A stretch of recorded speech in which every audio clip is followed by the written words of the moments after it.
आरक्षण का मॉड्यूल जो इस सरकार ने लाया है, बिहार की सरकार ने या भारत की सरकार ने, उस मॉड्यूल पर हमें सख्त ऐतराज है कि गलत मॉड्यूल लेकर के आया गया है, जहां जिसकी आबादी 85% है उसको 49.5% में सिमट दिया गया है। लगातार चाहे वो बीपीएससी की परीक्षा हो रही है या अभी इंटरमीडिएट का स्कॉलरशिप की बात हो, सब जगह ये देखने को मिला कि सामान्य से ज्यादा रिजर्वेशन वालों को नंबर चाहिए। ये कैसा आरक्षण? ये क्या हमारे बाबा साहब ने यही आरक्षण हमें बताया था? ये आरक्षण के साथ, हमारे संविधान के साथ घोर अन्याय है और इस अन्याय को हम बर्दाश्त नहीं कर सकते। और इसीलिए 26 जुलाई को इस बैठक में, कार्य समिति की बैठक में तय हुआ है कि 26 जुलाई को पटना के कृष्ण मेमोरियल हॉल में हम आरक्षण हिस्सेदारी सम्मेलन करेंगे और वहां जो अन्याय ये हो रहा है उसके खिलाफ जमकर आवाज उठेगी और उस आवाज के लिए गलियों गलियों, गांव गांव जाकर के हम अपने लोगों को जागृत करके, और इस आरक्षण का मूल रूप जब तक नहीं लागू हो जाता है, हमारी जनतांत्रिक विकास पार्टी, हम लोगों की जनतांत्रिक विकास पार्टी शांति से बैठने वाली नहीं। आज जब अभी हम लोग जो स्कॉलरशिप में देख रहे हैं कि सामान्य को 375 अंक में स्कॉलरशिप मिल रहा है और हमारे जो शोषित दलित वंचित बच्चे जो हैं उनको 378 में मिलेगा। ये कौन सा आरक्षण है? तो 50.5% आप 15% वालों को लिए 50.5% आरक्षित कर दिए और 85% लोगों के लिए आप 49.5% का आरक्षण आपने दे दिया। ये आरक्षण के साथ दोगली नीति नहीं चलेगी और मैं नीतीश कुमार जी को आगाह करना चाहता हूं कि इस नीति को की समीक्षा करें और तत्काल प्रभाव से इस दमनकारी आरक्षण नीति जो है इनको बंद करें और जो हमारा बाबा साहब का जो संविधान है, संविधान के तहत हमें जो आरक्षण मिला है उस आरक्षण को हमें दिया जाए।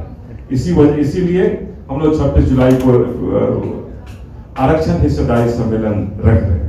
क्या लग रहा है रिजर्वेशन में भी सिंधमारी होने लगी है? अब आरक्षण की बात क्योंकि आप कर रहे हैं और आप जनरल की बात कर रहे हैं कि जनरल का कटअप या रिजर्वेशन में जो लोग आ रहे हैं, यहाँ ये नहीं हो रहा है। यहाँ तो हमारे हिस्से को तुरंत खाया जा रहा है, हमारे हिस्से को लोग खा जा रहे हैं और हम लोग देख रहे हैं, हमारे लोग देख रहे हैं। कब तक हम देखेंगे?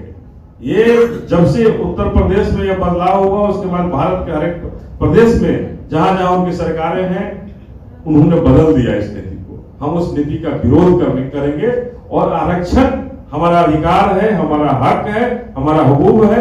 हमारे बाबा साहब हमारे हीरो हैं और बाबा साहब अगर हमारे हीरो हैं, बाबा साहब का संविधान हमारे लिए सब कुछ है, सारा ग्रंथ हमारे लिए बाबा साहब का वो संविधान है, हमारा संविधान है। उस संविधान से भारत चलना चाहिए, किसी के कहने से ये भारत नहीं चलना चाहिए। किस तरह का आरक्षण चाहते हैं? मतलब कितना प्रतिशत आरक्षण या कुछ आरक्षण? सबसे पहले जो मूल रूप से जो आरक्षण लागू था कि अगर हमारे लोगों को जो नौकरियां मिलती थी, अगर जनरल में अगर वो चले गए तो हमारे कोटे से वो हटते थे। तो 85% लोगों का अगर 375 अंक सामान्य वर्ग के लिए है और रिजर्वेशन वालों को आप 378 कर दीजिएगा, ये कैसा आरक्षण है? क्यों कर रही है सरकार ऐसा? क्या लग रहा है? ये सरकार संविधान विरोधी सरकार है, ये सरकार आरक्षण विरोधी सरकार है, ये सरकार अंबेडकर विरोधी सरकार है, ये सरकार जनता विरोधी सरकार है, ये सरकार शोषित दलित वंचितों की विरोधी सरकार है। इसलिए ऐसा कर रही है। बिहार सरकार या केंद्र सरकार? ये दोनों सरकार, ये जो डबल इंजन की जो सरकार है, ये डबल इंजन की सरकार दो नीति पर चलती है और ये दो मुहा सांप है और ये दोनों का एक ही नीति है कि शोषित दलित वंचितों का दमन करो और उसी दमनकारी नीति के तहत सरकार संविधान दिवस भी मनाती है, अम्बेडकर जयंती मनाती है, आप बोल रहे हैं कि विरोधी है।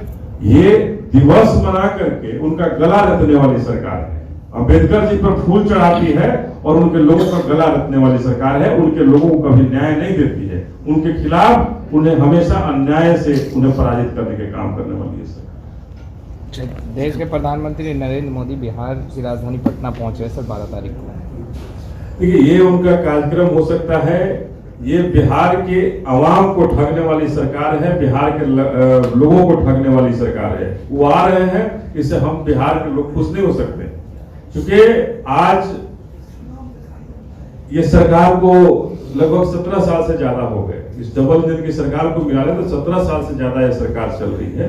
और इस 17 साल की जो सरकार चल रही है, उस बिहार में अगर हम बात करें तो सबसे पीछे क्यों हमारा बिहार?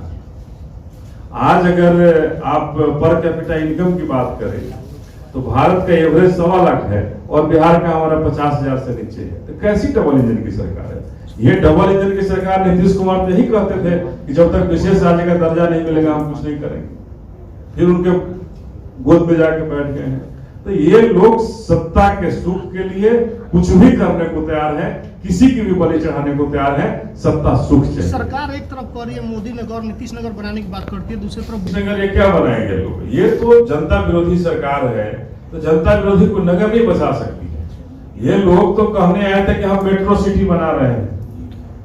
मेट्रो सिटी आज कितने मेट्रो बन गए बिहार, और बिहार में एक सफाई की व्यवस्था नहीं हो जाती है। हमेशा नमामि गंगे में पूरे बिहार डूबा रहता है, पटना डूबा रहता है। आज ही दरभंगा उधर सीमांचल इलाका में बाढ़ से पूरा डूब गया है। तो ये लोग दमनकारी लोग हैं, कभी नहीं चाहते हैं कि बिहार के लोग खुशहाल रहे, क्योंकि खुशहाल रहेंगे तो लूटेंगे कैसे?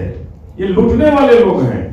बाढ़ जब आएगी ये लूटेंगे लोग। जब राजीव नगर में बुलडोजर चल रहा है तो ये लोग कुछ बोलने को तैयार नहीं है। सरकार आखिर वो मकान बना कैसे, इस बात का जवाब तो देना होगा।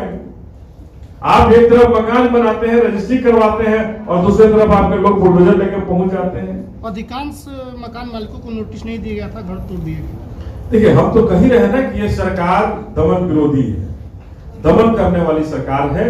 ये कभी भी लोगों को, बिहार के लोगों को अमन चैन से नहीं रख